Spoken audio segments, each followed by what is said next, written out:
దేవుడట పట్టణానికైనా, నీకైనా, నీ దేహానికైనా ఆయన సంరక్షకుడు. ఆయన కాపాడుతూ ఉంటాడు నిన్ను, నీ కుటుంబాన్ని. రోగం వచ్చింది అనుకోండి, మీకు అర్థమవడానికి చెప్తున్నాను. రోగం వచ్చింది, ప్రభువా వెళ్ళమంటావు లోపలికి. ఎవరనుకున్నావు? నా కొడుకు, నాకు మిత్రుడు వాడు, వాడికి నాకు చాలా మంచి స్నేహం ఉంది, ఓ ఇక్కడి నుంచి. ఆవిడేమవుతుంది? అలాగే అయ్యా మీరు చెప్పారు కదా, వెళ్ళిపోతాం. ఇంకోటి దగ్గరికి వచ్చింది రోగం. మహాప్రభో ఏంటి వెళ్ళమంటారా? వెళ్ళు. నిజంగానా? అవును నిజమే, నేను చెప్తాను పో. అంటే మీ దగ్గరికి రావడానికి దేవుడు అనుమతి ఇవ్వాలి.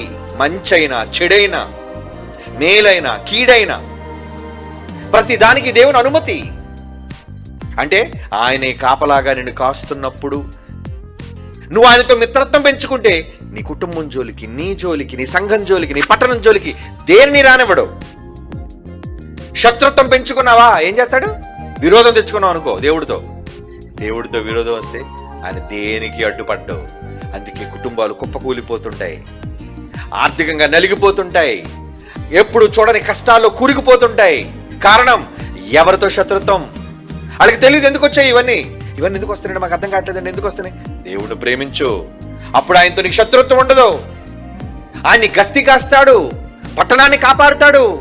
నువ్వేమీ అలర్ట్ ఉండవలసిన పని లేదు. ఆయన చూసుకుంటాడు నీకోసం. నువ్వు హ్యాపీగా పడుకో, ఆయన చూసుకుంటాడు నీకోసం. ఏది నీ దరిదాపులకు రానివ్వడు.